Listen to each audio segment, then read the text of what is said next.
For September the 23rd, 2022, we talk about Rocksmith Plus, Fallout 76 Expeditions, The Pitt, Timberborn, and much more. Welcome to Level 429.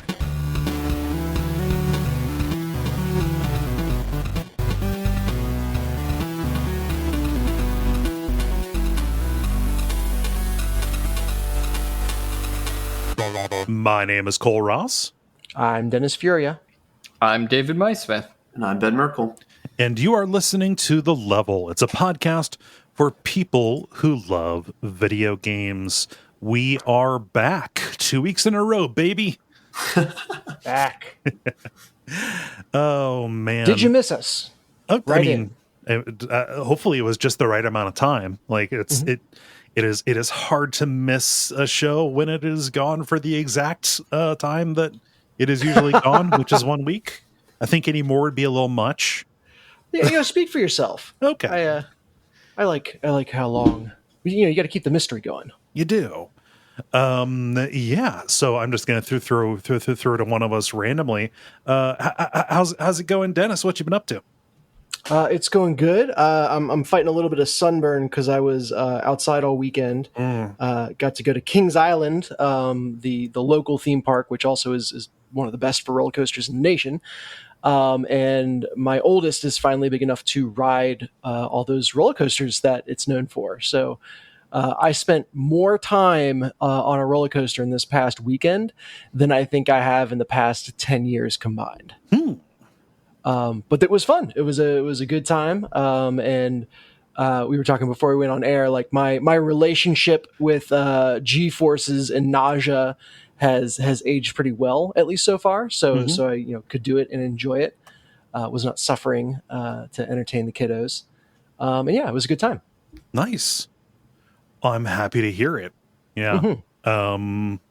David, how about you? What's going on? Just kind of continuing on. I've just been taking it easy. Nothing too significant.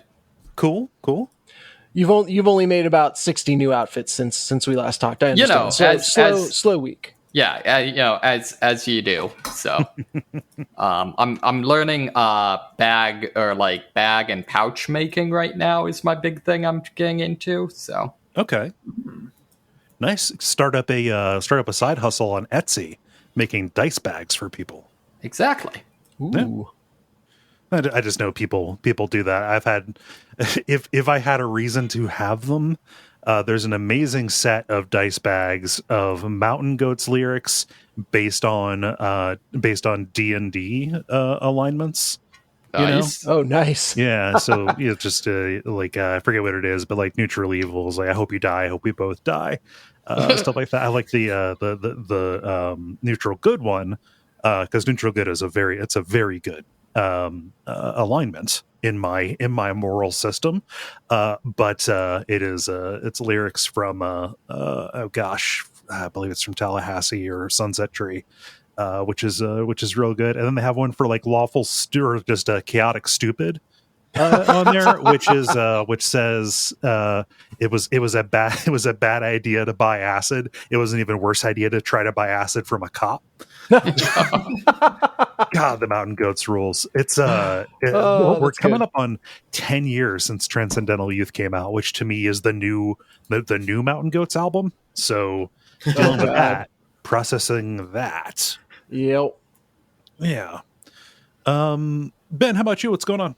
Well, I'll tangent from the time moving fast part. Like 2 weeks ago when I was at a wedding, I was with my high school friends and we realized that we graduated high school half of our life ago. Oh, and yeah? that kind of made your gray hairs stand up on end, Yeah, don't do that to me. Oh my God. Sorry. But I don't know. In happier news, I got to see the OCs play in Seattle this last week, and that was a lot of fun. Original characters? They spell their name a bunch of different ways, and they kind of change it every year. But they're from LA, so maybe I just assumed it was the Orange County, but it could be. Maybe it's open to interpretation. Who knows? Yeah. And then in smuggling in board game news into the front of the episode, I got a physical copy of The Secrets of Lost Arnak, which is like a small like worker placement deck builder game, and I got to play it IRL, so that's a lot of fun. I hadn't done that in a little bit, so that was cool.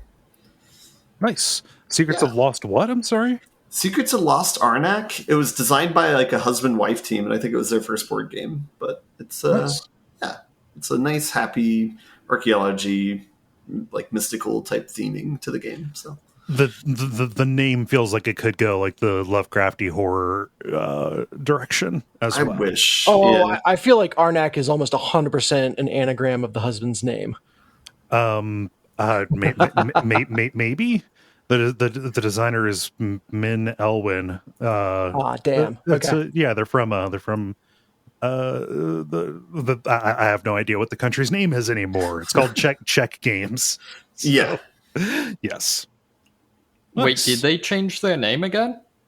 Oh, I don't know. I want to say Czechoslovakia, but I have no idea if that is accurate as of either, let's say, 1946 or 1994. I'm going to go out on them. I think it's Czech Republic, but I could be wrong. Czech Republic. Is There we the go. publisher Czech Games Edition? Yeah. Yeah, okay. They are the ones who do Under Falling Skies, that solo Gotcha. game that I really liked. So they got some bangers. See, I knew that I was right to hesitate because I used an outdated term for that country. Oh no! Oh man. It's all good. Sorry to our Czech Republic listeners, though. Have we discussed the fact that Turkey is changing its name? Is Turkey changing its name? Yeah, they're tired of people making turkey jokes. So they're going cold turkey on the old name? Yep. What was that? Are they really changing their name, or was that just a joke? They're really changing their name, and that is really the reason. That is confusing. I don't know. That is weird. I would just assume you would own it. But Yeah, I feel like I'm generally so it is now officially TU with an umlaut RKIYE. And NPR calls Turkey. it Turkey. Is that actually like the local pronunciation though, or something? Turkey? Yeah. I don't know. To NPR. I just listened to it really quickly. Yeah. I feel like dodging dumb jokes is the one reason I might call a country by its wrong name. Like, I feel like we can't make it that easy to dodge stupid jokes. That's also just on a technicality. It's like if that is actually just like a way for them to change the spelling of their to actually reflect like a local, like, hey, just our country is called Turkey. It'd be kind of like Germany saying, no, just you guys can call us Deutschland if you want. Right? Please tell me that is still accurate. That's correct. Yeah. Okay. Well, checks out. Yeah. Wait, Cultural what's anxiety accurate? kicking in here. Deutschland's the German name for Germany. Yes. Oh, okay. Yeah, if they were doing one of those, that I'd be okay. But also, well, it's not my place to tell the country what to. I don't know. Yeah, I went on a big deep dive the other day on like figuring out why China is called China, and apparently it's like some people call them, what is it, Cathay or something? Yeah, I've heard that. And I know it's just this weird thing, and then that got me down the rabbit hole of apparently the way 40K or rather Warhammer names its countries is just find the old names for whatever culture we're ripping off and just straight up use that. and just use that. Yeah, it's like Forgotten Realms. Like, oh, we can have a god called Tyr. It's fine. Yeah. I don't have much. The little anecdote. So this involves an animal coming to harm, but a while ago and from natural causes. So just to warn people about that. I went to the psychiatrist this morning, have a check-in every few months just to basically they get my vitals, and I give them a thumbs up saying medicine's working, and then we're good. And I pay them money, and then I wait another couple months. So the nurse, weighs me and takes my blood pressure and all that, and she compliments my water bottle. I have a expensive water bottle. I've got a water bottle that if you knock it over, it will not spill. She says, "Oh, that's a nice water bottle." The floor will break before the bottle will. Pro tip: do not tell them, "Oh, it's full of whiskey." He never said which medicine was working good. Right. And I said, "Oh yeah, it's a nice water bottle." I got a nice one because my cats would always knock over anything I was drinking out of. This one, it's hard to knock it over to begin with, but even if it does, it's not going to spill.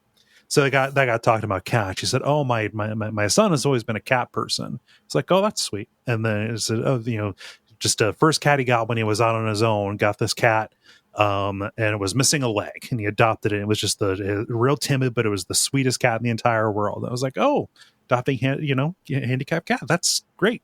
Like that. And then she says, "Yeah." And then one morning at 2 a.m., he calls me. He came home late, and the other cat, he was meowing at him and just was trying to lead him. Turned out the 3-legged cat had a stroke, and it was lying in the lying in the litter box, and then he had to bury him that night in the backyard while the ground was frozen.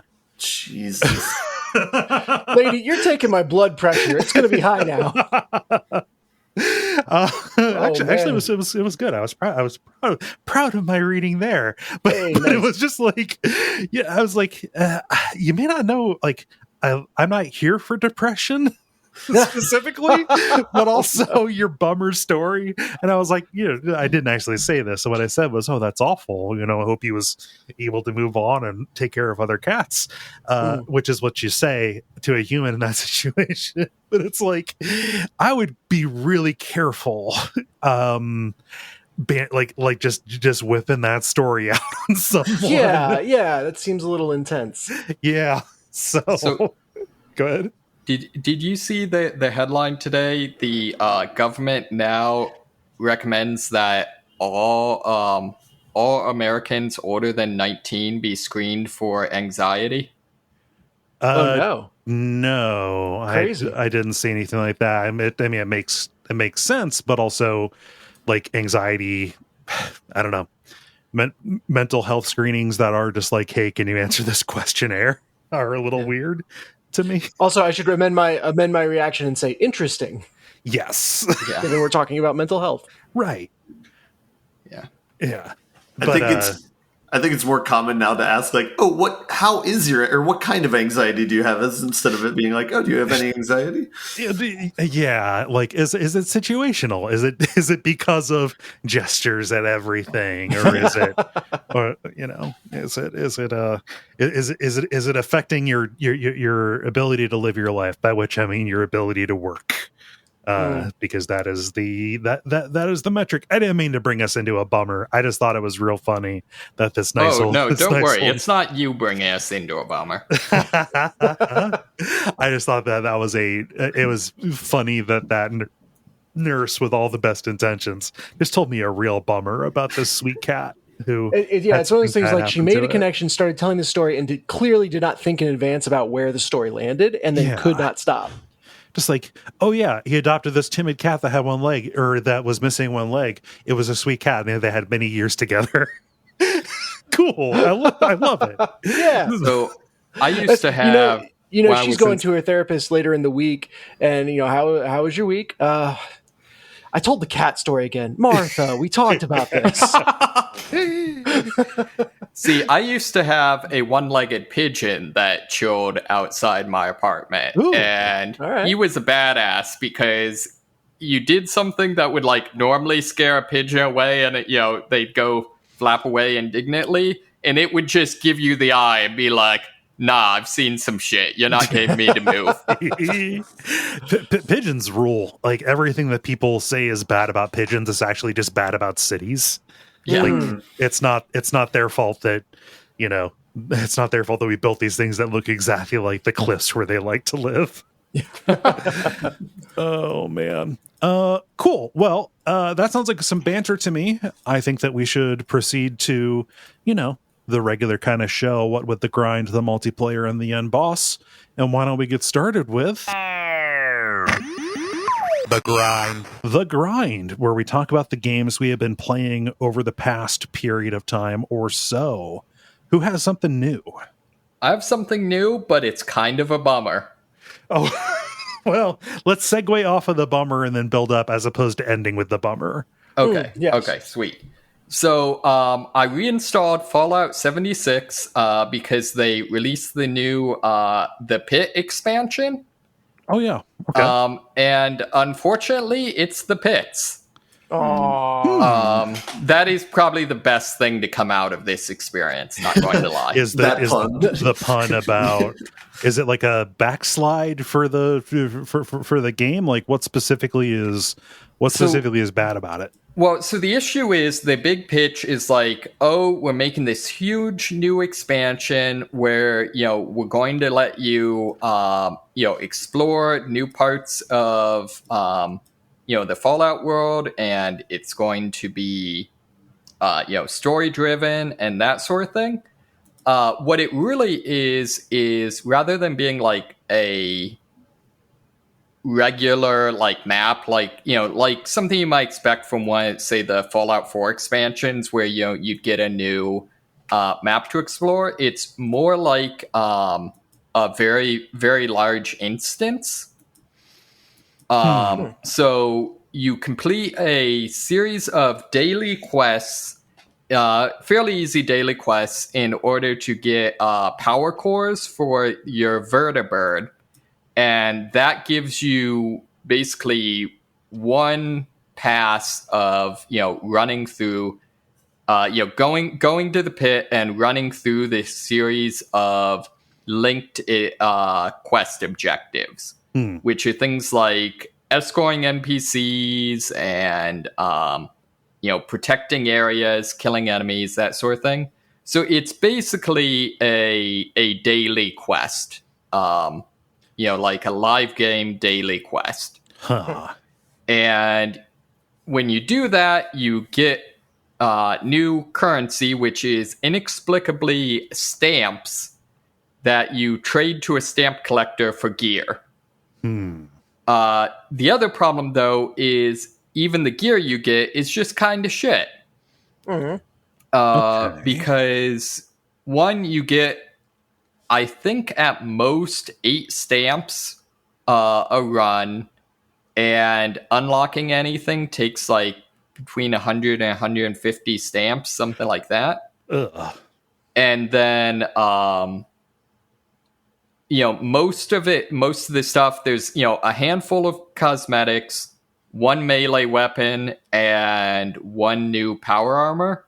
And the new power armor apparently isn't even like end game tier, or isn't top tier at least. Okay. So if you aren't spec'd as melee or power armor, you just don't get anything. Well, I mean, obviously you get it, but it's no good for you. Yeah. And if you spec power armor by this point in the game, you probably have something better. Right. And then the other big issue is just, there's nothing really in this that makes it recognizably Pittsburgh.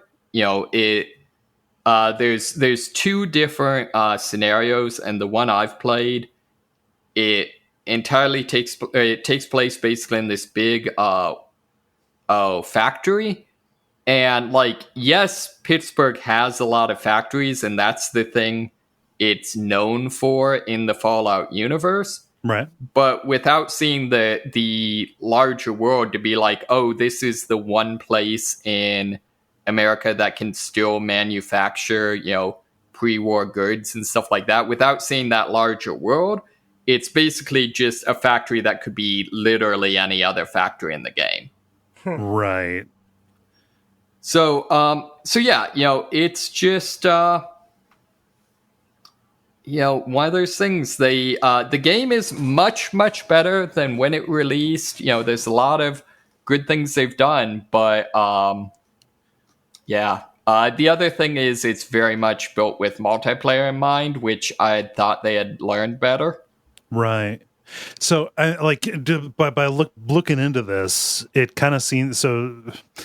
This is the only thing that they're calling Fallout 76 Expeditions, which seems like a new mission type or a new like PvE content type. That is a way for them to what it seems like is design a finite number of spaces and then just put a bunch of missions in variations of that space or the same space with different starting positions and stuff. Like it seems like this is less an expansion and more like, hey, this is a way for us to do things instead of the expansions you've expected. You're saying this is the Chalice dungeons of Fallout 76? Is what it looks like based on what I'm seeing. Yeah, and I think part of the problem is like that could be well done if you made those areas actually interesting. Yeah, but if it's just another factory. Yeah. Right, exactly. Yeah. So I have uninstalled it and will be installing Deathloop in its place. I saw that hit Game Pass. Yeah. Oh yeah, no, that was added on Xbox and PC. Or wait, no, it had always been on PC, but it is finally on Xbox and therefore Game Pass right now. Mm-hmm. Yes, there we go. Sweet. Yeah, play Deathloop. It's fun. Yep, I intend to. Yeah. So, other than that, I've been continuing on with Destiny 2. Nothing too shattering with this season. Being a space paladin pirate continues to be fun and very, very stupid. Okay. So yeah, I'm definitely here for the game doubling down on fun and stupid, especially since they're actually, telling some fairly decent stories. So kind of seems to be a valence that works better for them than the super serious stuff that I associate with Destiny 1 at the very least. Yeah. It's really interesting. But yeah, no, I mean, the good thing is, they're really kind of hitting their stride with a lot of the characters. I like. It's going to be hard to explain this. It's kind of just the thing you have to, play the game. But they've narrowed down on, when the characters need to refer to you, in cutscenes and stuff, they refer to you as the Guardian. Okay.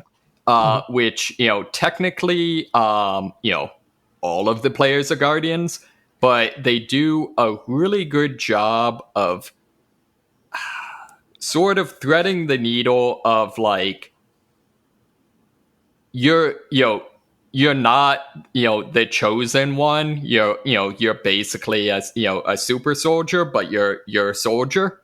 Mm-hmm. Mm-hmm. And that's very much a part of the game's, kind of DNA and narrative and that sort of thing. But at the same time, they also balance that by doing the writing to kind of suggest that, at the same time, you're a soldier that like the various characters know and trust. Okay. And so that's just a really fun, really good kind of, I guess, way to be power fantasy without just being a, stupid, like, overpowered power fantasy, if that makes sense. Thing. Yeah. And also, I feel like is much more nuanced than kind of what the writing would have been capable of when the game first launched. That's good. Yeah, so that's a lot of fun. Also, I hadn't considered, it's kind of cool. The majority of the major characters in the game actually aren't white, which I had never realized until I was like I was reading some Destiny fans being not great and racist and stuff, and then realized, but wait, like almost all of the characters you're interacting with are not white. I mean, the biggest tend to be inconsistent, let's say. Yeah, Not that's logical. true. Yeah. What? No way. Nice. Yeah, yep. That's all I got. Cool. Mind if I go? Go for it. Jump in. Yeah. So this past Saturday, I got my Steam Deck. Oh, cool. Sweet. Yeah. That's the new collectible card game from Steam, right? Yes, it was a $600 collectible card deck from Steam. IRL Okay, artifact. so a little bit cheaper than being a Magic player. Not long term. Amortized. It's hard to it's hard to say. No, I got it, and I'm impressed. It's good. I didn't know what to expect as probably one of the 3 people on Earth that would defend the Steam controller. I would also come around and say, it wasn't the best feeling thing in the world, and there were any number of, remember the Steam box, those things that they sold and then didn't sell. I just didn't have a lot of trust in Steam hardware, but I had heard enough good things to turn out there was no reason to worry. Like, everything on this thing feels really good. Even the little touchpads, which is nice, and the way that it handles, like one of them handles one side of the screen and the other handles the other side of the screen is cool. None of the buttons feel cheap, despite how large this thing is, and it is hilariously big. How many switches is it? It's probably like 1.3 switches in terms of footprint, while also being bulkier. I got the one. I just got the most expensive one because I didn't want to worry about it. Like, the price difference between the different models was not big enough for me to think like, oh yeah, I will get the least expensive one and just resent the fact that I did that based on what was there. So based on storage size mostly. But I got the one with the anti-glare on the screen. The screen is really good. It runs games very well. To test it, I wanted to really give it something intricate, something that uses all the modern rendering technology. So wanted to have it chew on Vampire Survivor, which is a game that Yes. Come to the dark side. Oh yeah, no, so Vampire Survivor, the price is gonna go up soon. So I figured, okay, I'll get it for like $3 is, it's worth getting, right? And it's Steam Deck verified, and it's not on Switch, and that's a game that I would like to play if it was on the Switch. I don't know that I need to go into like a lot of details about it because we've talked about Vampire Survivors a lot, but it's good. I didn't. I knew what to expect based on what you all had said, but for me, I had to see like the empowerment loop of unlocking stuff and getting the money to upgrade base stats, and even within an individual round, just leveling up and getting the 3 choices there. Like 3 choices is just enough to make it feel meaningful. And there's almost always something that will like either complement or form a build. I've not gotten very far. I'm only in the woods or whatever. I haven't unlocked every or like a second map or anything. But I'm hitting. I keep on hitting a wall. I cannot get past the 11-minute wall that is there. Anybody who's played probably knows that around 11 minutes. The game spawns a box of skeletons around you, and the way that everything in Vampire Survivors moves is just to move in a direct line toward you. So unless you can very quickly damage and cut a hole in the wall around you to get outside of it, this whole swarm of skeletons will get in and melt your health. I've not been able to get past that. I assume that's something I'm going to accomplish mostly with upgrades and luck.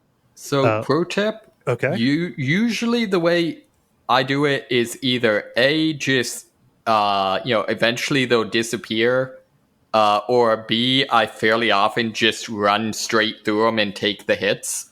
Yeah, I've not been able to take the hits.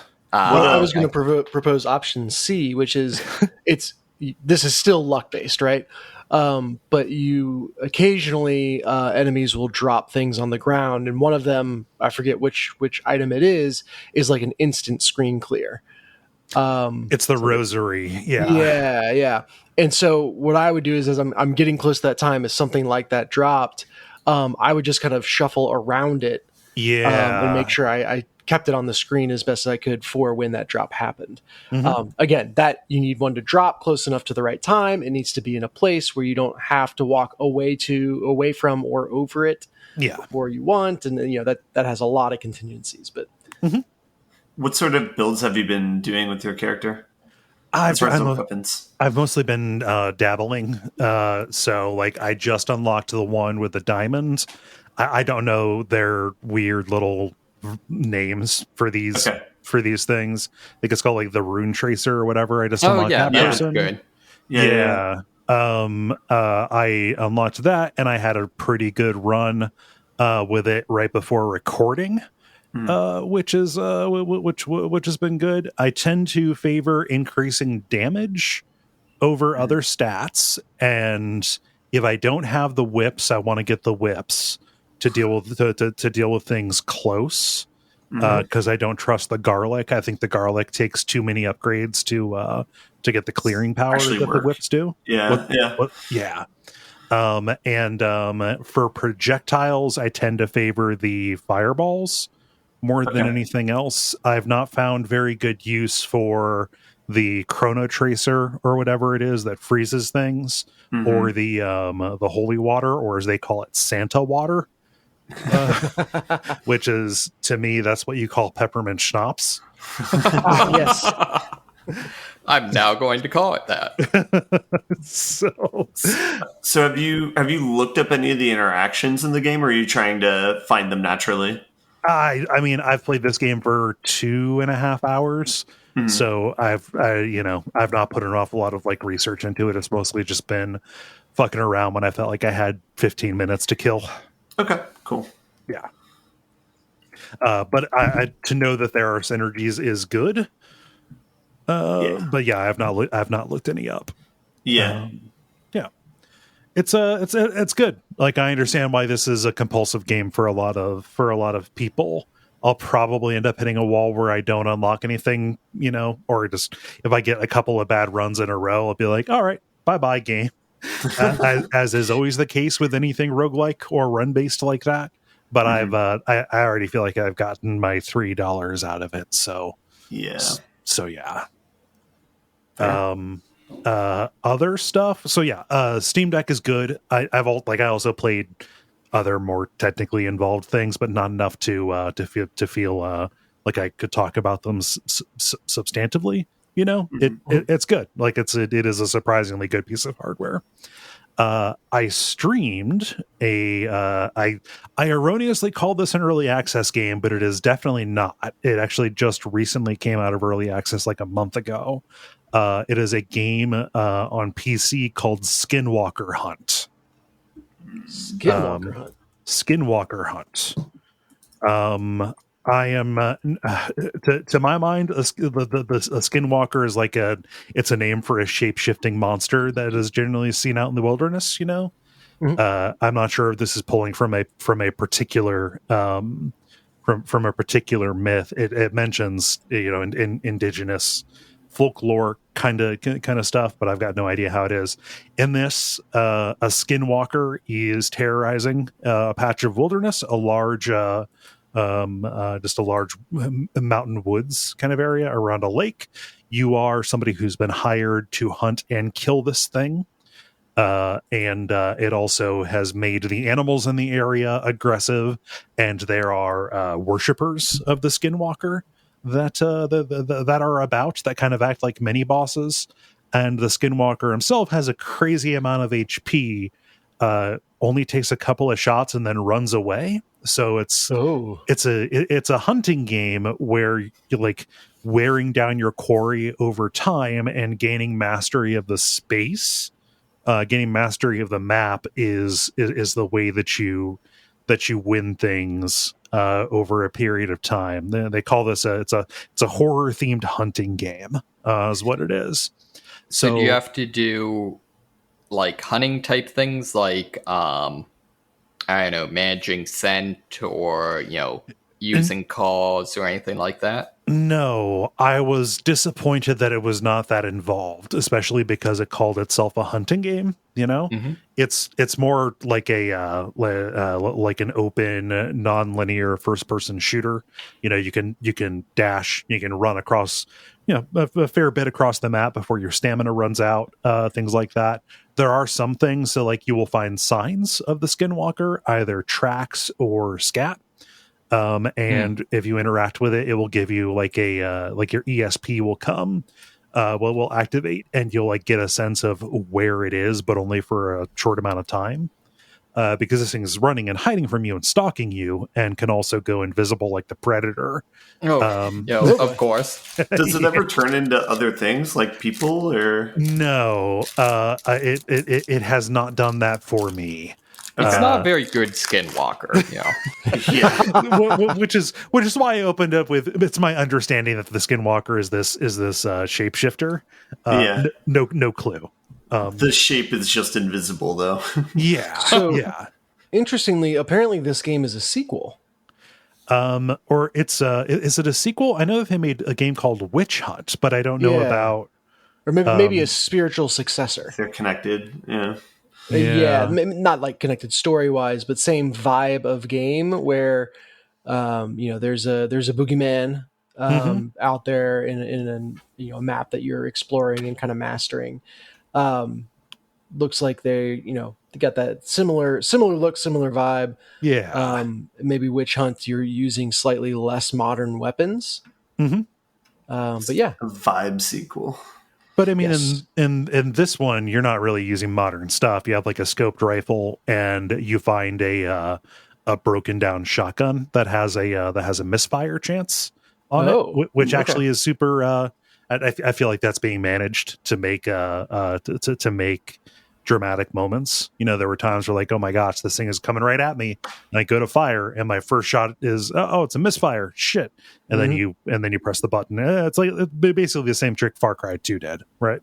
Mm-hmm. Well, especially terrifying to have that on the shotgun, which is the weapon where you want to let them get in close. So right. the least possible amount of time to recover from a misfire. So I didn't manage to kill the Skinwalker. I got up a good way down. The what it ended up making the difference is when I say like mastering the space, you have access to these things called hunter's totems. You can place 4 of them, and what they do is it's like it's a save point for one, but also it is like a proximity sensor. There's a radius around it where if the Skinwalker is in that circle, then you'll get a notification saying, hey, Skinwalker is over here by this one. And you'll see on your little compass, like, okay, there's that. You can check your map and see like the red area where it is likely to be. You put those down and try not to have the circles overlap, so there's no redundant overlap. There's no wasted space. And then you also have, and I didn't get one of these to work, but as you kill the regular animals, you get meat, and you find bear traps around. You can place bear traps, which I believe will also alert you and hold the Skinwalker for a short amount of time.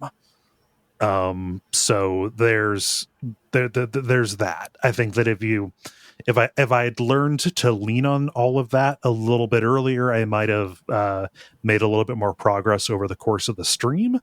But it was a fine enough time by itself. I don't know that I would like make a full throated endorsement of this thing, but if that vibe sounds good, then it might be worth it for you. I don't know. If you ever want to play a battle royale take on basically this, check out the Hunt Showdown. Oh yeah.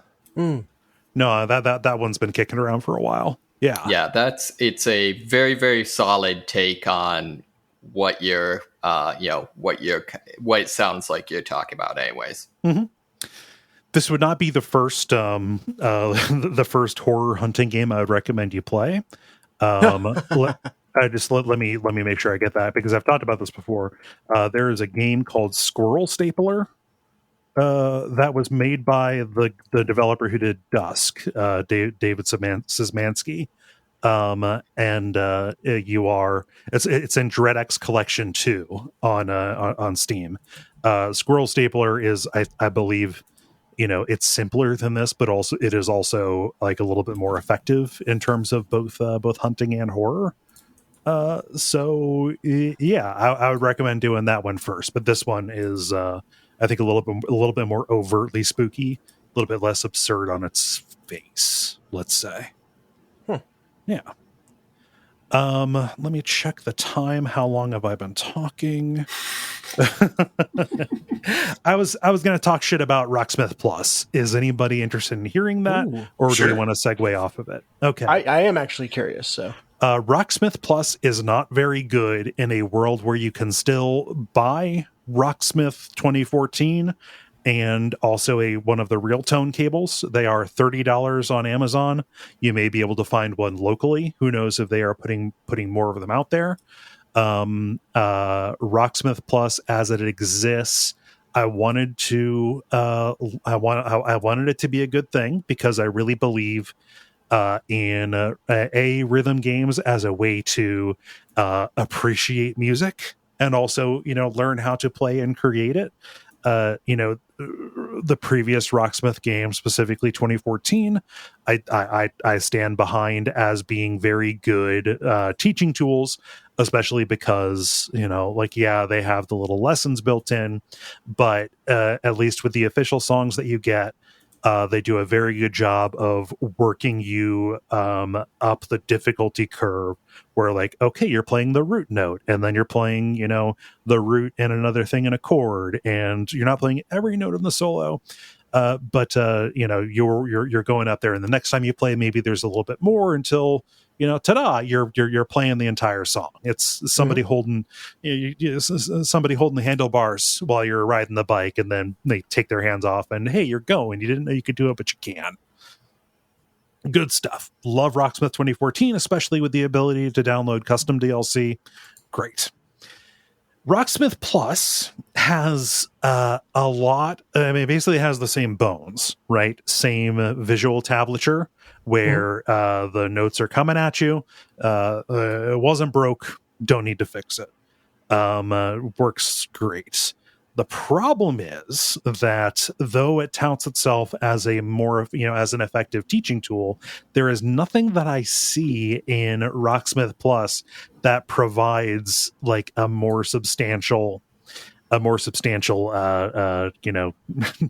say, tutorial for a way to play these songs, or even just to learn basic skills. Like the basic skills stuff, it's just replicated from what I can see.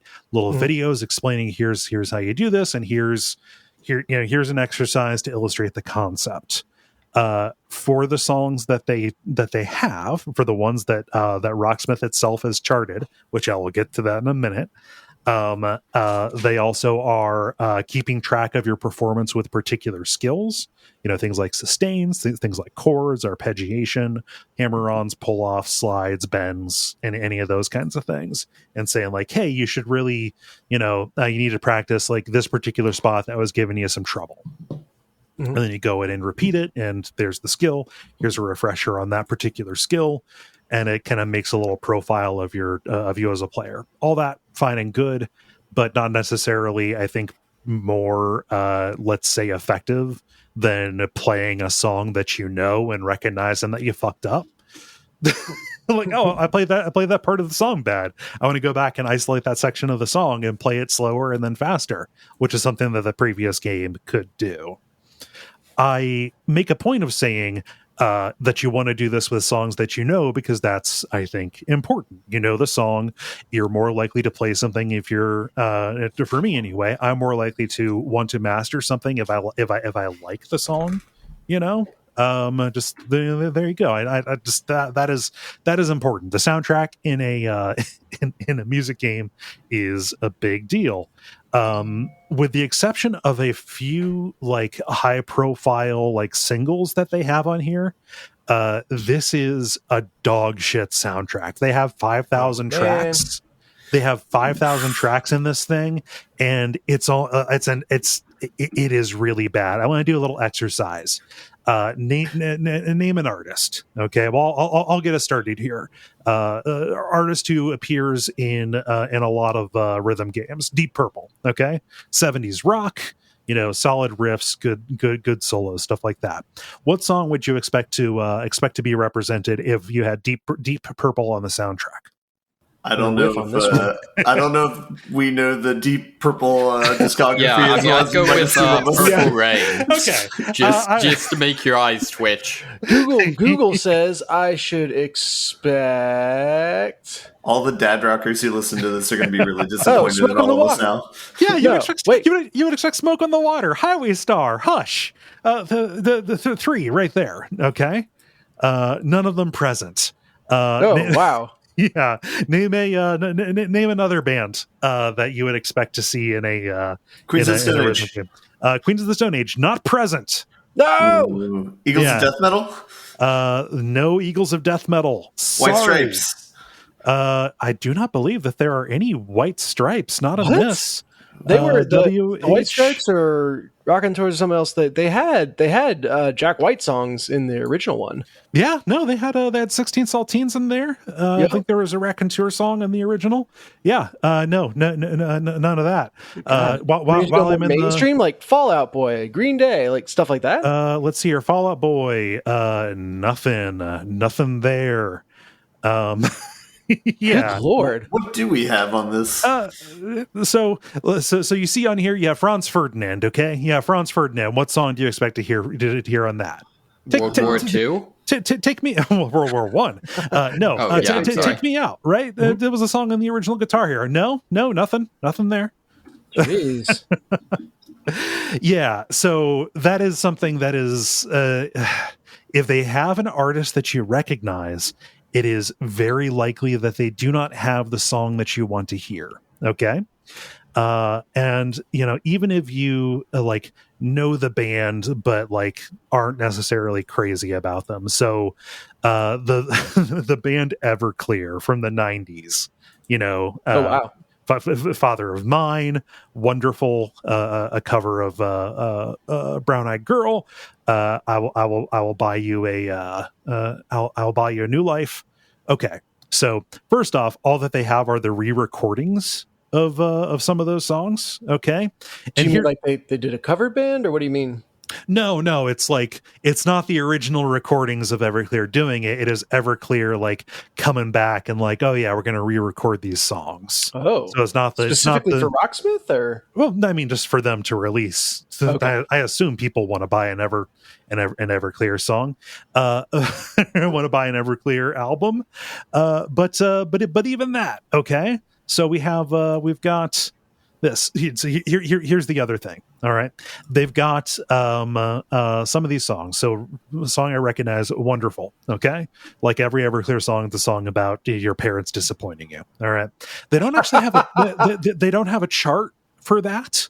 There's no, like notes. What they have is they have the license to these songs, and you can select them and think, okay, I'm going to play, it's a pretty simple song, but I'm going to play it. And I recognize this.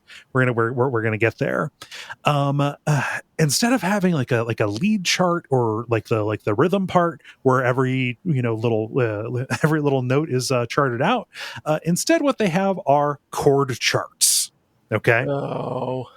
where it still plays, it still will, play the song for you, and you have the fretboard coming at you, but instead of telling you what exactly to play, it'll just say like, something sounds like an A here, maybe. Oh, no. Yeah, and even those are not made by Ubisoft themselves. Some tracks are made by Ubisoft. Other tracks, specifically the charting, are made by community. So they say, oh, we have this song by this artist. We have the license to use it. We're going to open up the authoring tools so our community will come in and make the chart for it. Good Lord. Yeah. And this like is that existed in college. There was some, shitty Guitar Hero knockoff right off the bat where you could get that. Like that is the laziest thing I've ever heard. Right. And this is $15 a month. Good so Lord. like they're like you can pay $15 a month to work for us creating our chord chart. Yeah. It's fucking inexcusable. I mean, that's some pretty late stage capitalism stuff. That's pretty funny. It's bleak as hell. Like it is funny, but it is also insulting. And it's like, I don't know. I want this. I want this to exist. Like people should like it has been a good learning tool. But like I said, I cannot in good conscience recommend anybody buy this and play it because, like they say, oh, we have 5,000 songs. I beg to differ. You have potentially 5,000 songs. This is like the streaming problem with like home video services where it's like there's a million things to watch, but nothing you really want to watch. Yeah. And like the good songs that are there are also ones that are either like on the disc or just available still as DLC for Rocksmith 2014.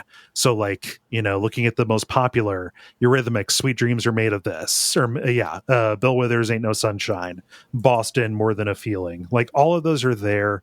And if they're not there, they're available as custom DLC. Like, again, Rocksmith 14 with custom like I downloaded and played a Sloan song that I like. They didn't release it, but somebody out there, in a way that Ubisoft wasn't indirectly taking money for, charted out Money City Maniacs, and I downloaded it and played it. And it's just there. It's on Customs Forge is the name of the site to do it. Like buy Rocksmith 2014. Get a real tone cable and go that way, which makes me think that after a while, the official DLC and the official Rocksmith 2014 are going to be unavailable to purchase as they try and usher people over toward this.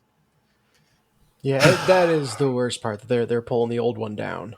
Yeah, I don't know for sure if they're pulling the old one down. I don't know that just yet. What I'm saying is that feels very likely, especially as licenses expire for the ability to continue selling some of those old tracks on storefronts. Yeah. Boy, I wanted to like this. I was, a defender in concept of the monthly charge because, okay, you're not buying DLC. That's the same as getting, five songs per month is what you would be playing, or what you would be paying under the old model for that. I was like, okay, that's cool. If they add more, haven't added any more in the 2 weeks. They're following the Halo Infinite model. Yeah. So I feel like I've gone on forever about this. I'm supremely disappointed, and I canceled my subscription like immediately. Oof. I mean, good. You took that so other people didn't have to. Yes. And you already answered the multiplayer question, it sounds like. Yeah, let's do that. Serendipitous. That was not planned. Any questions about Rocksmith Plus? Dennis, to anticipate yours, Rocksmith Plus does have bass. However, instead of chord charts for that, because it doesn't make any sense, they just have I think it's like bass boxes or something like that. Bass patterns, which is just like here's roughly like what frets you would hit to make this sound good. Maybe, like you would see if you were looking at like bass notation, right? Like okay, like yeah, these are the notes that would fit in while the song is in a C chord for this. Right. Yeah. I could see that. Yeah. Any questions? No, glad you bit before I did. Yes. Just reinstall Rocksmith 2014. You will not be disappointed. Mm-hmm. Yeah. Cool. That's it for me. I will let Dennis and Ben decide who goes next because I am too exhausted from the invective. Let's play paper, rocksmith, scissors for it. I have 2 old games. Okay. Some older than others. But so Ben, if you have anything better than that to close out with, I can go first. You can go for it. I'll go last. Yeah. So I had a friend in the neighborhood start playing XCOM 2. Which I nerded out way too hard when he said he was checking it out. Oh yeah, you don't want to. Might have scared him a little bit, and then promptly went back to my house. And XCOM 2 is one of the games that I never uninstall. I just always want to have the option to boot it up if I want. And I went back in. I fell back into the XCOM hole. Oh, yeah. And man, it's been a while since I've played that game. Are you playing it modded or? Just some quality of life mods. Okay. So nothing significant. Stuff that just makes the game a little bit nicer without affecting any of the actual gameplay. So yeah, honestly, playing on PC, even though I use fairly light mods, I really can't imagine going back to not having them. Right. It's just simple stuff like an evac all button so that at the end of a mission, you don't have to go through and individually watch the animation for every single soldier nice. fast roping out. You just hit a button and they all do it at the same time. And it's a dumb little thing, but that's also probably 2 minutes back in your day that you just be staring at the screen. Yeah. So stuff like that. A numeric damage view. What is it called? Numeric damage, I think, is the mod name. Mm-hmm. Because unfathomably, for some reason, they thought it was a good idea to show health in XCOM as like a series of pips instead of having the number. Mm-hmm. And when you're going up against enemies that have 30 health, trying to count pips and do math to figure out if you have lethal or not is infuriating. Big pips are 5, and it's like tally marks. Yeah. So yeah, mods are something I wouldn't live without. Although I haven't gotten into I think what people would consider true modding for the game, doing long war and stuff like that. Mm-hmm. But man, I had forgotten just how paranoid you need to be playing XCOM. It feels like I've scouted this area pretty well. I can reveal one more square of sightlines at the end of my turn. Like really, this cover position is so nice, and there's I would have seen the enemies by now. Every time there is a group of enemies hiding in the one square that I hadn't revealed yet. It is amazing, and the sightlines, how those are calculated in XCOM, I will never understand. But just the mantra of never use a double move is absolutely true. But I jumped back in. I'm doing the second hardest difficulty to kind of get my feet wet again, and I'm playing an Iron Man because that's the only way I can feel anymore. And I think second attempt, I got pretty far in, and I was kind of nearing. You can kind of feel the tipping point in XCOM 2, where you're no longer on the back foot. You're no longer kind of screwed if anything goes horribly wrong. It's like, yeah, I could get squad wiped at this point. I'd still probably be able to power through. It feels really good to hit that point in the game. And so I was like, all right, it's happening. And then literally I absentmindedly tried to use the camera controls from another game. Like in Trackmania, you hold Alt and right click to drag the camera around. Oh no. And I just, I was, looking at the screen. I must have been distracted or something, and Alt right clicked. And you walked and I walked my best guy out into the open, into like 4 enemies. It's a bold strategy. Let's see if it pays off. Yeah, that was not great. And so one misclick and a run is just over. And that's reminded me of times where like I've had like a cup of something, next to my mouse pad because I'm an idiot, and I've like moused over far enough to bump the right click button into the cup or whatever. So just, that's, Iron Man is a lot of fun, and I like having the real stakes, but it also like you get a fair number of runs that end because of just stupid reasons. Is that paranoia or just a heightened awareness that things could go terrible at any time? That's fair. XCOM is like life in that way. Well, no, I wasn't even trying to be like bleak. Like, haha. I was just more like just trying to be a little bit more precise with the name of it, right? Oh, sure. I honestly, I feel like it was also a reminder. So one, you got to be hyper paranoid or just hyper aware of everything could go wrong, or like assume you're going to reveal a pod of enemies with every move. And if you would be screwed, if there was a group of enemies at the end of this move, don't move there. Doesn't matter how unlikely you think it is, don't move there. But the other thing I kind of have had reawoken or kind of remembered is that XCOM is not a game that you can play ambiently. Like you have to be mentally engaged, and you ate your Wheaties. Because just because of Iron Man, because how fast things can go wrong, I feel like it's a game that I need to play when I'm feeling at the top of my game. Right. So yeah, I'll play other games when I just want to chill, that are no less fun, and then XCOM is like if I'm feeling up to it. But yeah, I'm back into that saddle. Well, condolences. Yes, indeed. Nice. Then the other thing that I talked about last week and I finished this week was Opus Magnum, the puzzle game. Oh, cool. Yeah. And yeah, man, that is a really, really satisfying game to master. Mechanically, like the last couple of puzzles, I felt like they really stuck the landing where, it stayed fun while being very, very challenging. Story wise, and again, last week I was impressed at how involved the story of it was, or how well done the story was. The ending was a little flat for me. Just I kind of understood what they were indicating happened at the end, but I felt like they could have presented it better. Okay. Without spoiling anything. But that's fine. The puzzles remain on point, but you unlock like a final chapter, which is just a series of puzzles where suddenly you are space constrained. And I forget who asked last week, like, do you have any borders, or like, how big can you build your machine?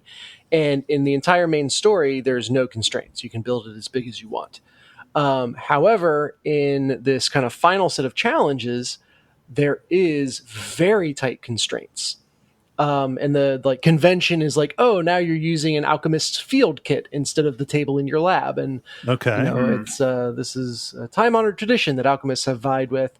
And oh my God, it just having the space constraints makes things next to impossible. I'm getting vibes of Pipe Push Paradise, if you guys remember that game.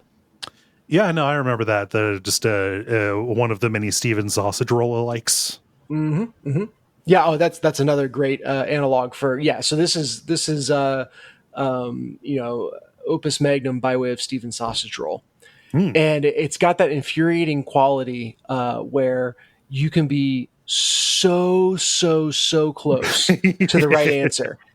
And you are one rotation off or one space off, and that means you have to entirely rebuild your approach from scratch. Yeah. And I've literally spent 2 days working on just the first puzzle, and I've gotten to that point. And I'm like, I think everything about this seems right, and I think I've got everything in the right place. And I either need to blow this up and just like remove everything, delete all the coding that I've done, and start again flat, or I don't know what, because I'm so close and just cannot get it literally the last turn to have it ready to deliver. So it is definitely a challenging mode for anyone who wants that kind of next level at the end of a game. And it does feel like it is really paying off all the effort that I've put into learning this kind of like hex-based machine system. Yeah. But yeah, so that's I finished it. We'll see if I have a breakthrough on this first challenge puzzle, but definitely getting out of my depth on the challenge side of things, which is what I would expect for the kind of bonus content. So it's like XCOM puzzle game now. Yeah, there's a theme in the games I'm playing right now, which is I spend 90% of playing them just like staring at the screen with my hands folded under my chin, trying to figure out what the right thing to do next is. That's better than what you used to do with XCOM, which is pace around the room, pulling at your hair and muttering to yourself. My red string wall was beautiful. Nice. Yeah. So those are the games that I've been playing. Very cool. Ben, round us out. Yeah, I got a handful of things. Over the weekend, played some partier games with some friends. I played Fall Guys. There was a recent update with that. They had like space theme levels that they added. So they kind of revamped the main menu system. So basically you can pick what categories you want to play as, if you want to do team or solo only, or there's a category for specifically like the new maps and stuff like that. But that game like still continues to be pretty fun, which is impressive. I think we talked about this before, how they went free to play. So just to try and get more people to play, I think. But it's kind of impressive, like at this point, like they've consistently added content to it over the last like 2 years that it's been out, that like there's a good diversity of like mini games now. Cause that was kind of one of the sticking points when it first came out, is you just kind of played the same games over and over again. Okay. But it's pretty fresh coming back to it after that, where, it's, you don't play the same game as often anymore, unless you're in a very specific category. So it's kind of fun. Like the way we were playing it is just like pass a controller around person to person, like see how far they can get. And then nobody got any crowns, so nobody got that lucky. But I don't even think people even got to the final round. It's especially difficult on teams if you're pairing up with random people, because sometimes you can just get stuck with people who are not operating well, and and you're kind of at the mercy of who you get paired up with. If somebody disconnects or something like that, then you're a team of 3 against teams of 4, and then that can kind of get you hosed. Playing solos a little bit better if that's like how you're doing things. But yeah, I don't know. Overall, it's a pretty pleasant experience. So it's just kind of nice to know that game's still going strong, I guess. I don't know. It's hard to tell like how many players are robots versus humans, because it's like obvious at certain points, like the seesaws level, where there's like a group of like 10 beans and they're all going left and right at the exact same time. It's like, okay, well, those are robots, but who are the people, Yeah. So it's hard to tell like how full the lobbies actually are. But it definitely gets down to being all human players, and it gets down to like 10 to 20 people. But yeah, anyway, that game's still a game. I don't know if there's any questions about that. It's just wild to think that, just like, oh yeah, that was like an early pandemic game. Like that first summer was Fall Guys and Among Us. Yep, and I think Phasmophobia came out the month after that. So for me, it was like a series of monthly fad games. But yeah, all pretty solid games. Yeah, I mean these flash in the pans keep on flashing though. Like, oh yeah, get a long tail on them. Yeah. Well, and the Fall Guys just got added to Switch, so that probably was a shot in the arm. Yeah. You know what it makes me curious for, because this type of game on the Switch, the Kirby's Dream Buffet or something like that. Oh yeah, recently came out, and that was supposed to be like a Fall Guys alike. Yes, but I've heard nothing about it since its launch. So I feel bad saying this, but the fact that it cost $15 stopped me from giving it a shot. That's like a red flag for a Nintendo game. Oh, I don't even know. It just it's not that if it costs more, I would be more interested in it. It's just I don't play multiplayer games, so like the fact that Fall Guys was, at least on PlayStation Plus, just kind of came with it. That was below the barrier for entry for me, like to give it a shot. what would happen is I would buy the Kirby's Dream Buffet, play a few rounds of it, and put it down, and never pick it back up. You know, as compared to like other free stuff that, or like other multiplayer stuff that Nintendo's put out. Like I dug Tetris 99, Mario 35 was good. You know, there were it is an interesting cost model where it's like they're just doing the Fortnite approach, where it's like, well, we're going to make a bunch of money off of cosmetics, and so we need a sufficient player base, so it makes sense to make it free. But whatever. I feel like this type of game also requires a certain threshold of people that are just kind of online to have fun. This is kind of what they do, and those people are not playing on Switch.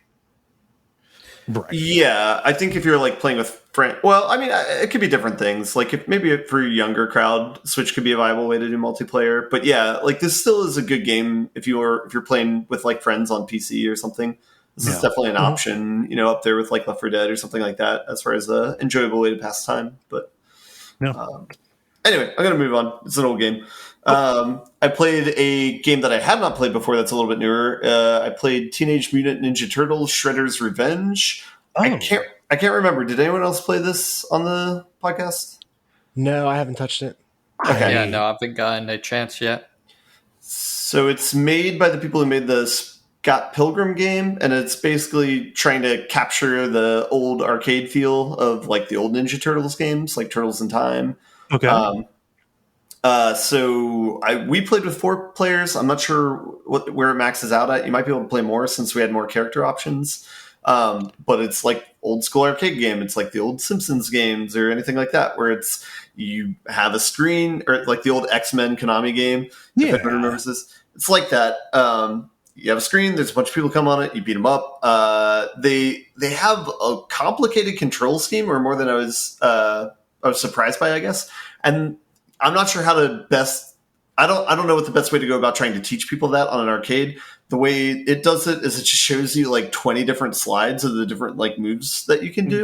Ooh, it's like a fighting game. Yeah. Yeah. And so it's like, they tried to do something, so I appreciate that at least. You're not going to be able to retain all of them, but you can at least look and be like, all right, mash this 4 times. That'll do something. Oh, mash these 2 at the same time. That might do something interesting. Okay, I'll remember those, and I'll go from there.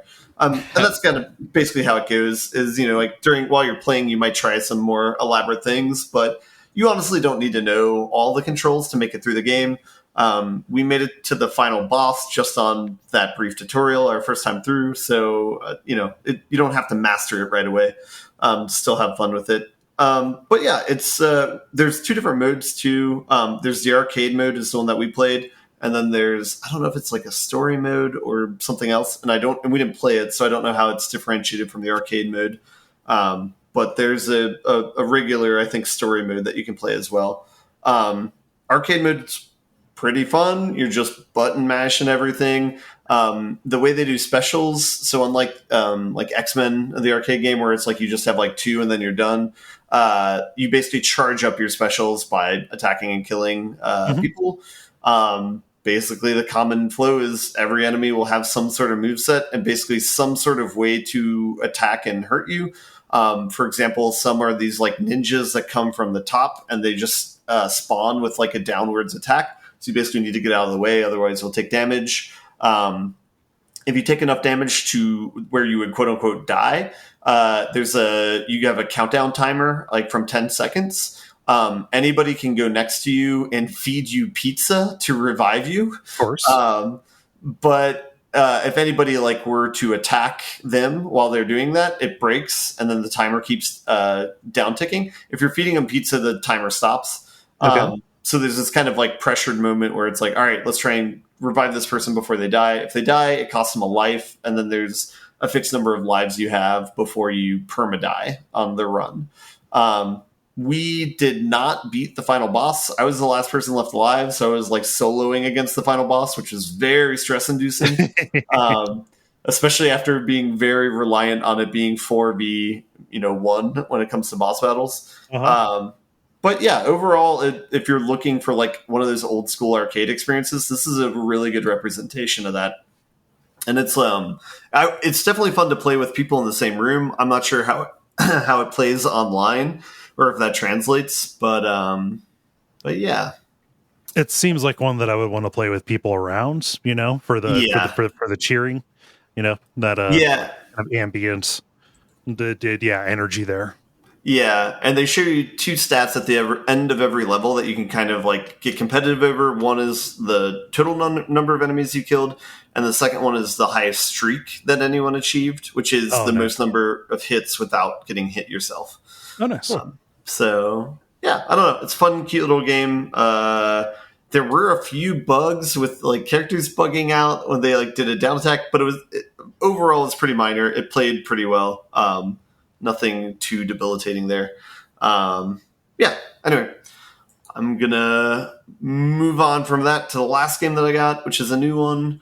Okay. I started playing a game called Timberborn. I think we've referenced it a few times on the podcast. That's adorable. Timberborn. Yeah, this is Frostpunk, but with beavers. Yeah. And I did Beaverpunk. I didn't realize the Frostpunk angle of this game until I started playing it. I knew it was like kind of like a civilization builder type thing, but yeah, it is very close to Frostpunk, but it's just like a mirrored version of it where things get really hot instead of it getting really cold. So I've only gone through the tutorial, and I've done that maybe like 2 or 3 times because my beavers have kept dying. So maybe in that sense it's like Frostpunk as well. But yeah. But in the tutorial, it basically gives you the basics mechanics that you're playing around with. You basically have housing to house your beavers and grow the population. You have food mechanic, a water mechanic, and logging mechanic are kind of like the 3 main resources. The beavers need food and water to be kept alive.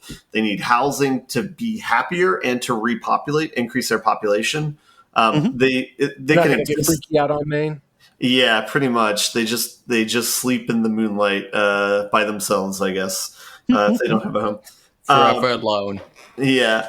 And then there's a power mechanic that comes into play after all those base things. So, by the way, timber, cutting down logs or whatever is essential because you need that to build any of the structures in the game. But you're also managing forests, too. Yeah. So, timber is kind of a slowly repopulating resource. So eventually you need to build houses where you can plant trees so that they grow quicker than what they would naturally by repopulating. Yeah. But that requires like a seating building, which requires a specific type, not just regular logs, but more like crafted logs, like 2x4 type stuff.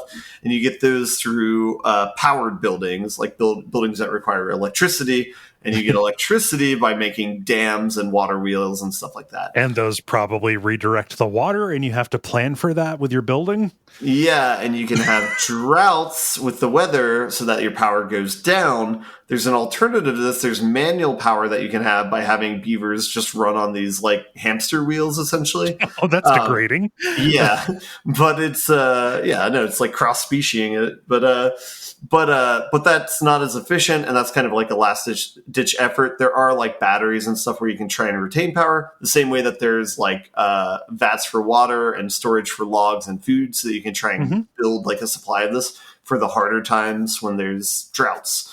And so while there's droughts, basically you kind of have a freeze on your resources. Trees that you've planted could get burned out.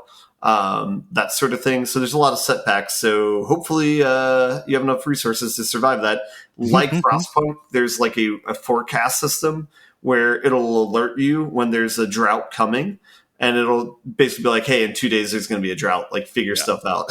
And so one of the cool things is any sort of construction site and any sort of functional building you have has like a priority that you can click on it. And it's basically 5 different levels, like up arrow, double up arrow, down arrow, double down arrow, or neutral. So that in situations like the drought coming, you can say, okay, I'm going to go to the water pumps and like highly prioritize all that stuff. And I'm going to deprioritize any of these like construction buildings that we're working on right now. So we can build up like a resource reserve. But yeah, other than that, the beavers act autonomously the same way that the individuals in Frostpunk do. You're kind of operating at this higher level where you're just giving them tasks to do, and they'll figure out how to do them themselves. Yeah.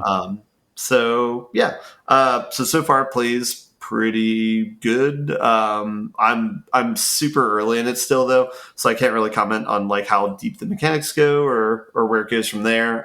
So I probably still need to play it some more before I give any sort of evaluation or opinion on it. But so far it's at least cute. Based on the sound of this, when this comes out of early access, my family is going to start having the county come by and do wellness checks on me. Well, at least we'll have our weekly check-in, so that'll. And one interesting thing they do too is they have factions that you can be at the beginning of the runs. They differentiate what faction of Beaver you are, and you can differentiate what terrain you're starting on. The factions so far, there's only 2 that I've seen so far. And the only differentiation between them is one exploits the land for science, quote unquote, and the other one is more works with the land and tries to be like naturalist and have it be replenished. So they have unique buildings based on their race. So like the one that replants trees, I believe, is unique to the first faction, the nice faction.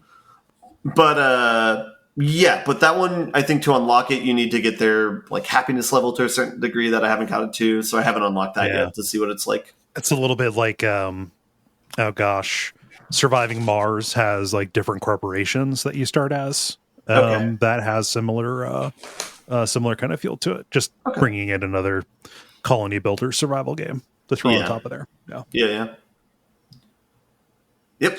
It sounds badass to me. I'm happy that one of us is playing it, and I'm happy that it's not me at first.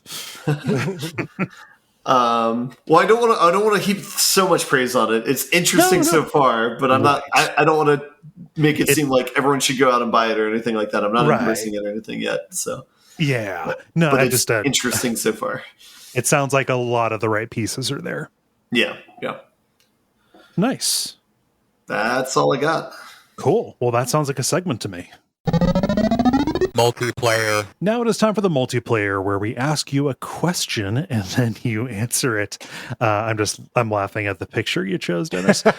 What's the question that you asked the nice people, Dennis? So I asked to think of a favorite video game franchise, and asked what is one change to that franchise that would make you drop it like a sack of bricks.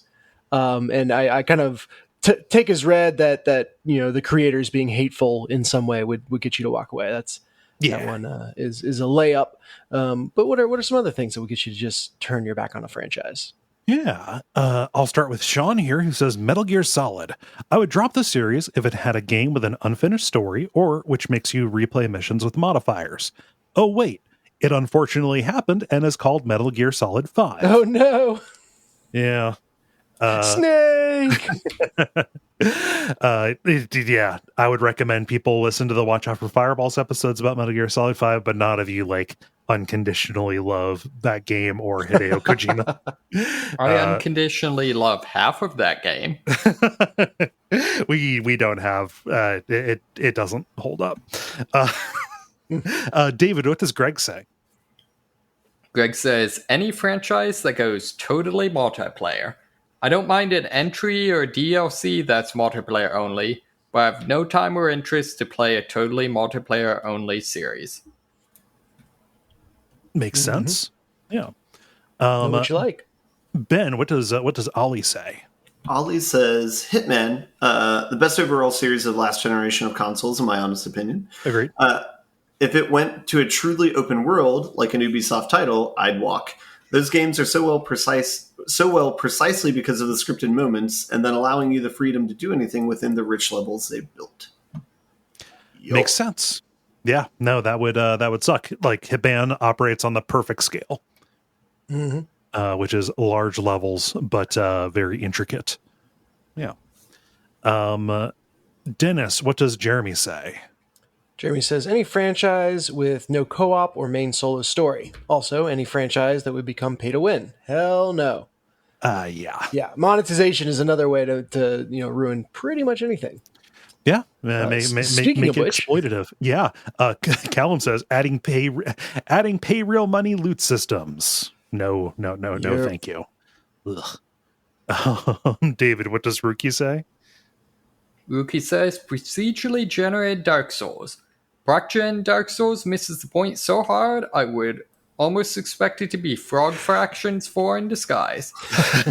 Which is weird to me because I love the Chalice dungeons, although I feel like that had a non-proc-gen part to kind of give it context. There were, I mean, the ones with story content were static. They were the same. It was the root dungeons which were randomly generated. I think that Ricky's saying like, oh, if Dark Souls went the way of Remnant from the Ashes, you know, yeah. like, oh yeah, and I'm not saying like obviously lots of people didn't like the Chalice dungeon, so I'm not saying that's like a wrong thing. It's just interesting to me that like there actually was a Dark Souls that tried that. And they haven't tried it again. Yeah, you're allowed to try anything. Oh yeah. No, that's it. Well, you know. Except for maybe this last thing. Yeah. Which Ben, what does Tyler say? This butts up against my answer, but Tyler says any franchise plus NFTs equals not for Tyler. I like that.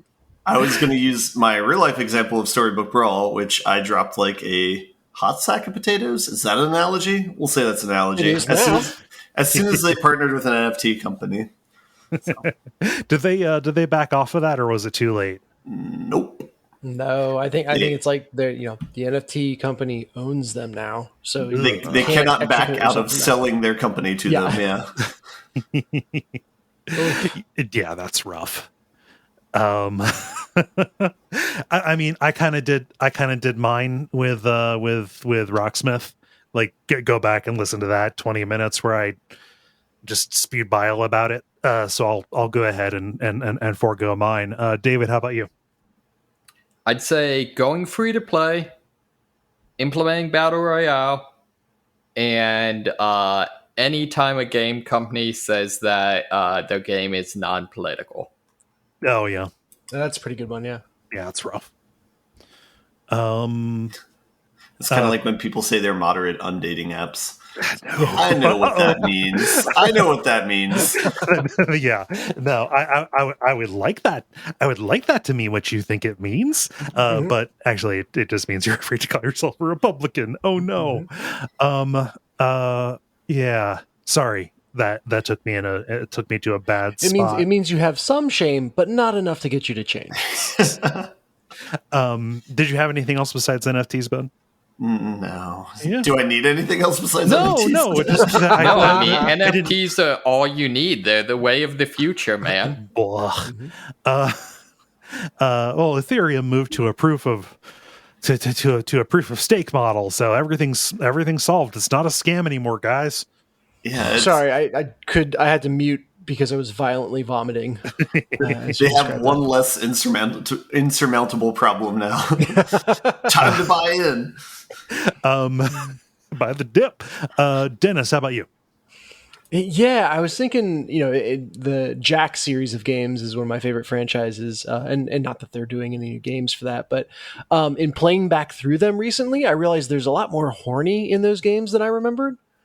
Okay. So I feel like any game starting to go too far down the horny side, especially with like characters and stuff that they weren't explicitly starting there, is tough. How does that play with Devil May Cry for you? Devil May Cry started there, so that's fine. There we go. Okay. Also, I feel like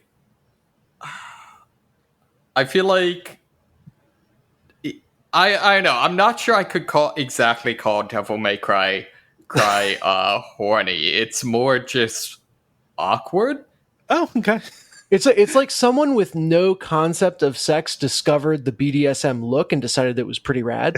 Okay. But no, like specifically, like Jack and Daxter, the first game is has such strong art design and everything, and then you start Jack 2, and it's like everyone in this brave new world is definitely fucks is what I'll say. So, well, that's a shame. Yeah, and so that is probably the case of as far as you could go, and I'll stick with the series. Yeah, at least that's my story, and I'm sticking with it. I mean, it is If they decide to release another one, it must be that horny, but no hornier. Yes. Reach the horny ceiling. I was going to say something that was explicitly going to be a title, which is a maximum horny guarantee, but the horny ceiling is good enough. See, I'm just on team. Nah, there's no maximum horny. Just go for it. That's what the cosplay is for. True. Exactly. Yes. Thank you, folks, for writing in and for participating. If you would like to throw in on these in the future, go to facebook.com/thelevelpodcast, like the page, and watch for the prompts to go up on Monday afternoons. We appreciate it. And thank you, Dennis, for posting. Mm-hmm.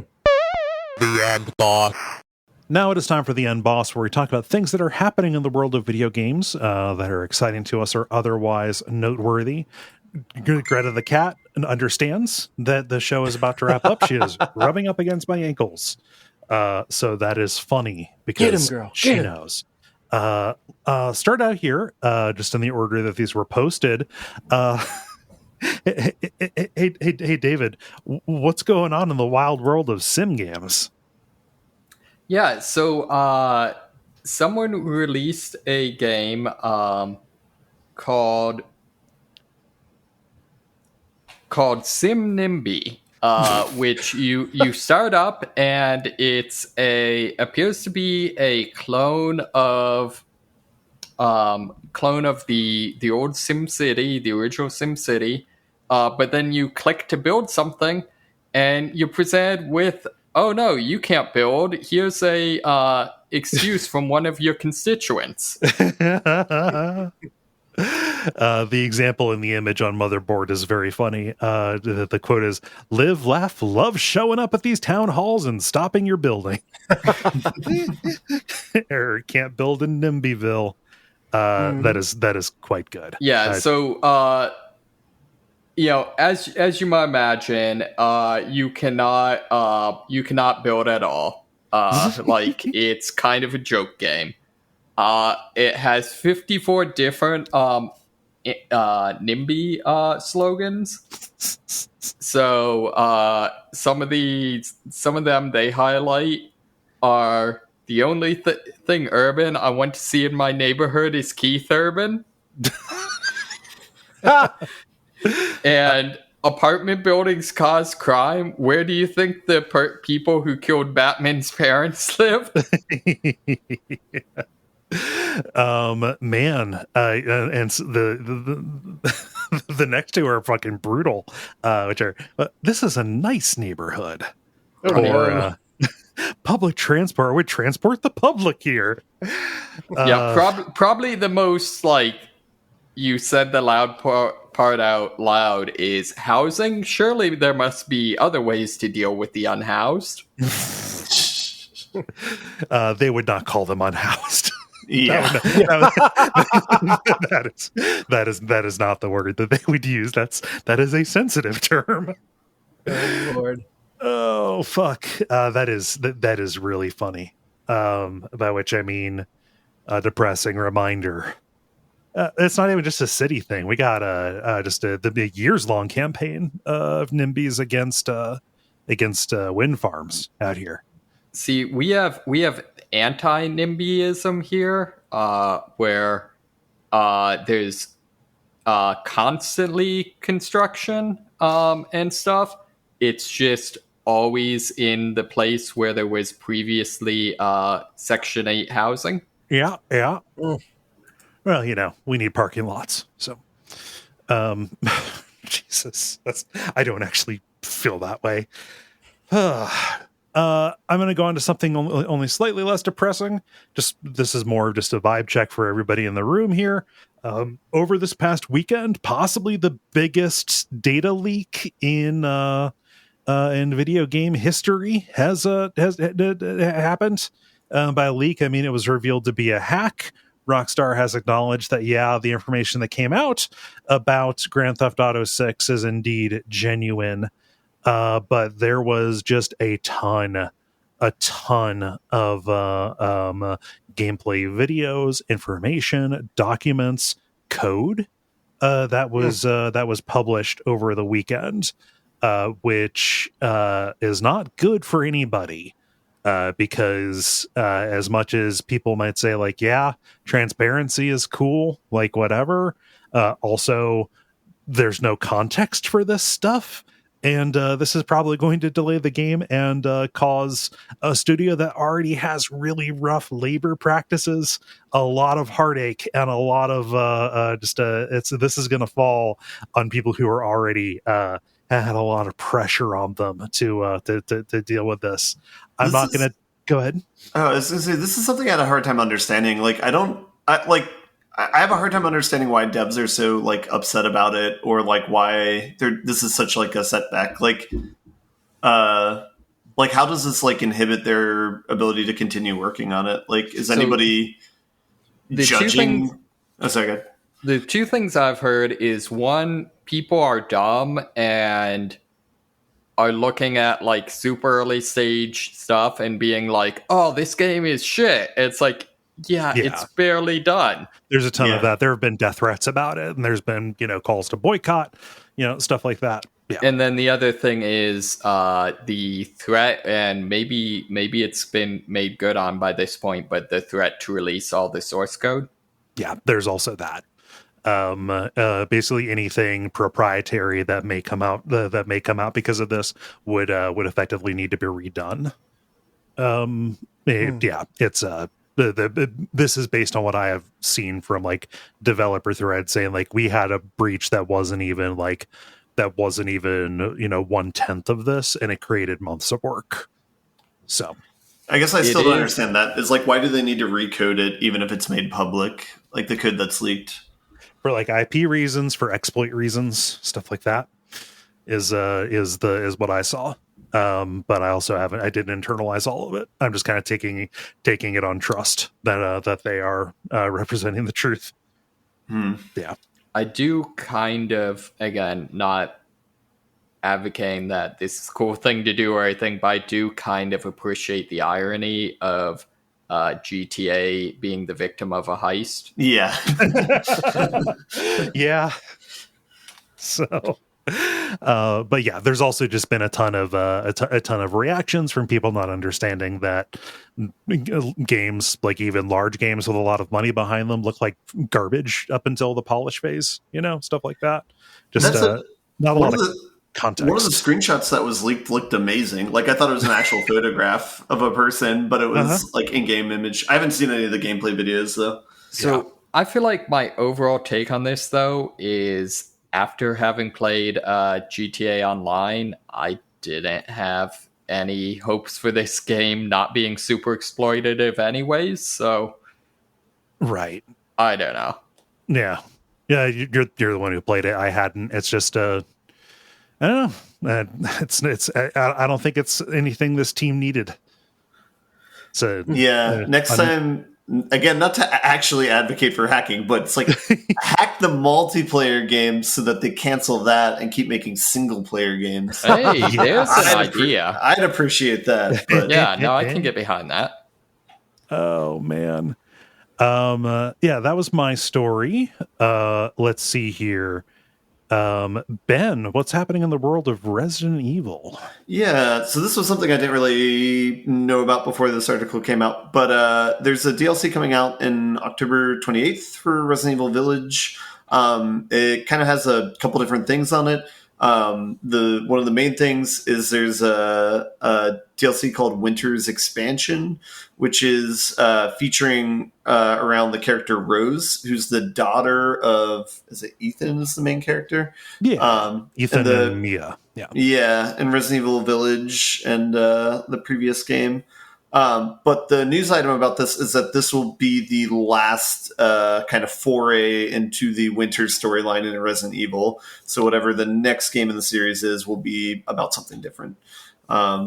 That's very funny because they did basically the same thing with Resident Evil 7. Like the entire game it felt like it was setting up for Lucas, the oldest son of the family, to be the kind of like a new Wesker kind of guy. Mm-hmm. And then he was dispatched with unceremoniously in the DLC.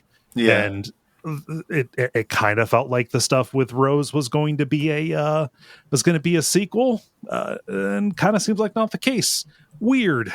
Yeah. Well, they'll figure something out. Yeah, no, it's the series prints money. They'll figure some game that has IX in the title for Resident Evil 9.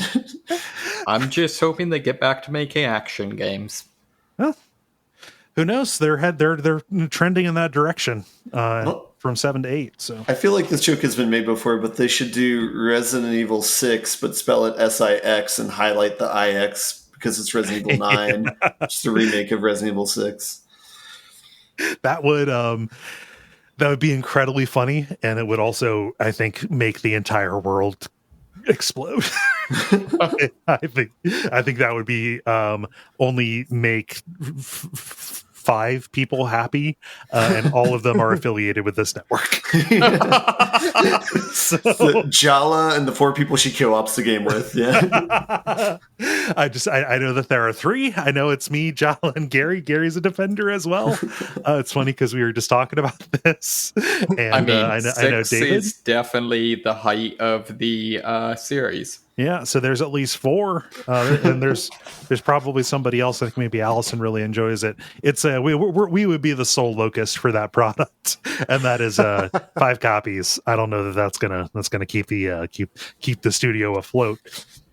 So, but going back to Winter's Expansion, I guess one of the other things that they're adding with this DLC is they're adding to the Mercenaries mode, and you can play as Chris Redfield, Heisenberg, or Lady Dimitrescu.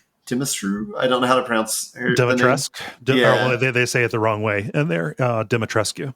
Yeah. So yeah, that sounds like a possibly cool DLC if you're a fan of the Village entry. Yeah. No, I'm definitely going to play it. This is a complete tangent, but the one of my favorite things from Con this year was realizing that the Lady Dimitrescu or whatever cosplay is actually super, super easy. Mm-hmm. Just white. Well, a lot of people just white sun hat, white dress. Bam. Probably modified Freddy Krueger hands. Usually, but I mean, even if you don't have that, people usually get the idea. Nice. Cool. Round us out, Dennis. What are they doing with Portal? Yeah, I guess this is the corollary to the bigger story, which is RTX announced their new graphics card. The RTX, what is it now? 4080, something like that? Yeah, NVIDIA GeForce RTX 4080, 4090. Yeah. I think the base price on the 4090 is $1,500. Yeah, this is a modest vacation or a graphics card. Yes. But one of the cool things that came out of it was they are going to redo Portal with ray tracing. Which, graphical upgrades are nice, but with Portal, the idea of leveraging ray tracing in situations that are not physically possible is really interesting to me.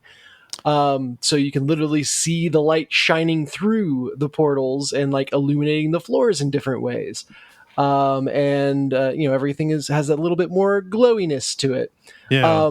And I know that once people get their hands on this game, they're instantly going to see like, all right, how far can I get this ray to go and still trace? It'll be really interesting because if I remember in the original Portal games, it wasn't too far. In fact, it might have been like through the first portal that you stopped seeing additional windows. Am I remembering that right? It was in the settings of the game where you could pick how many levels deep to go. There it is. Yeah.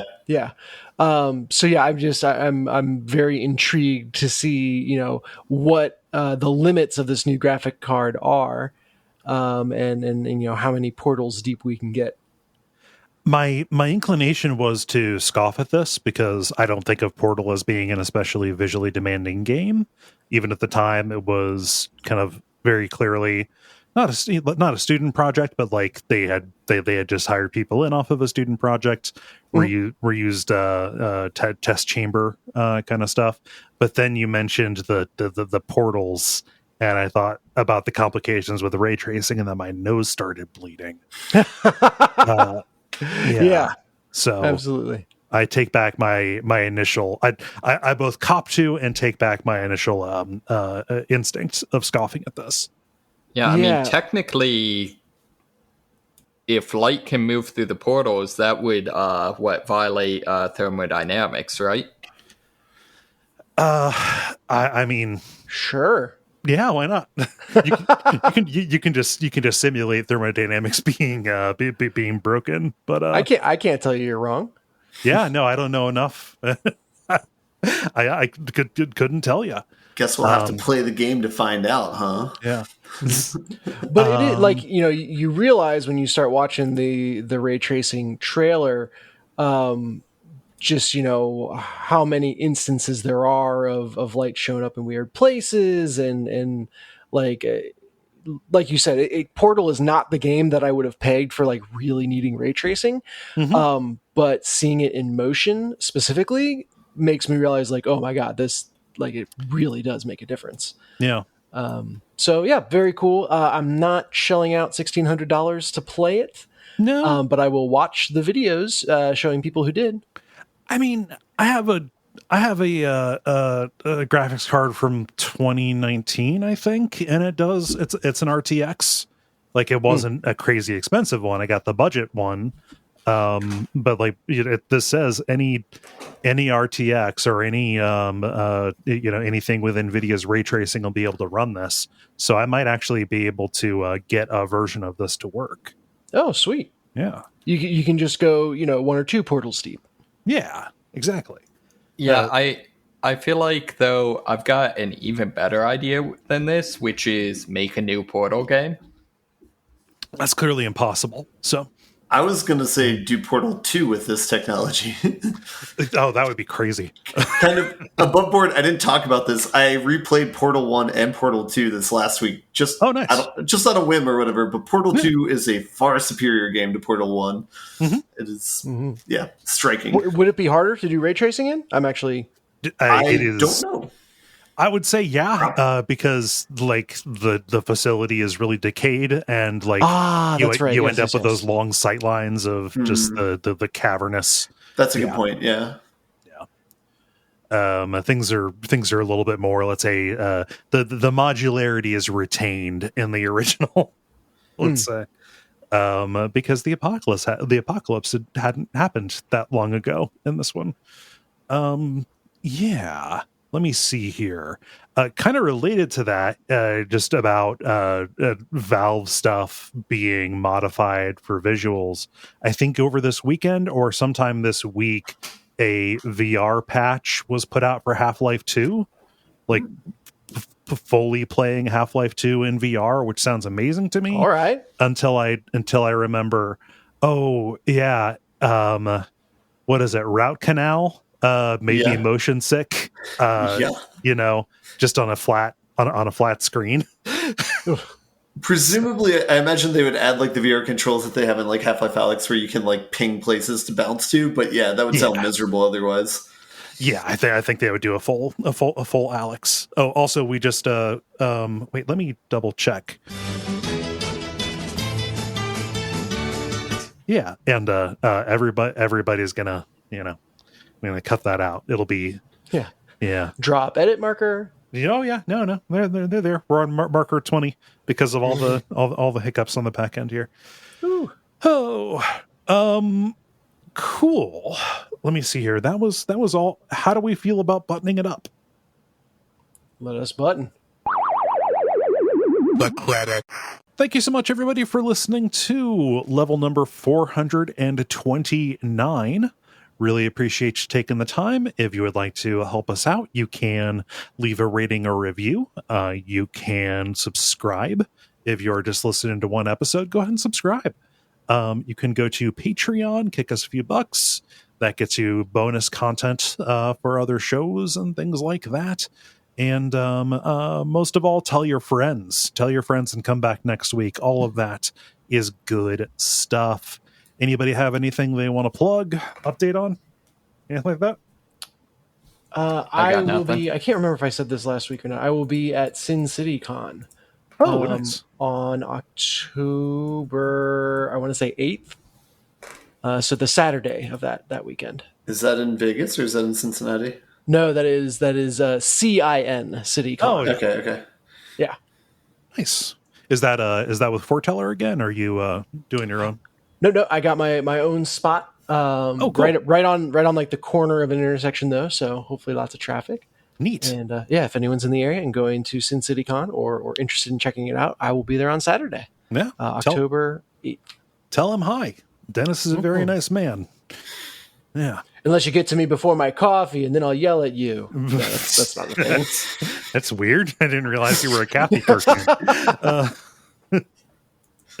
Oh, man.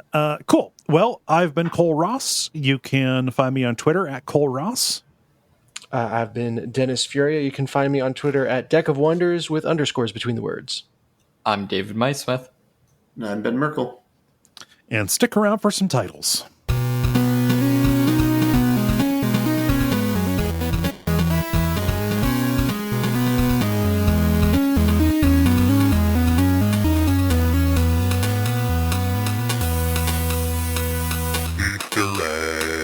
All right, I have 3. Mm-hmm. Santa water is peppermint schnapps. That's good. A hot sack of potatoes.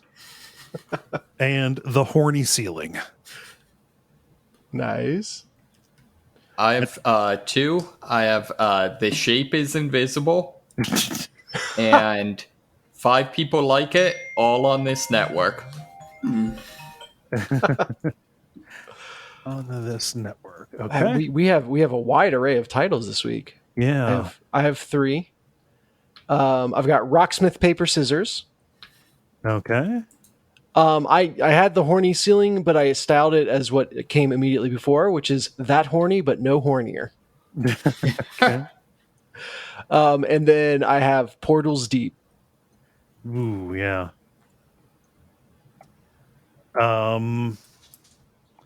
Let's see here. And Ben, what you got? I had a subset of viewers in both entries and in titles. I just had Santa Water and Horny Ceiling. Okay. I like Santa Water as peppermint shops. Yeah, I can go with that. I'm a fan of Santa Water. Cool. All right. It is decided.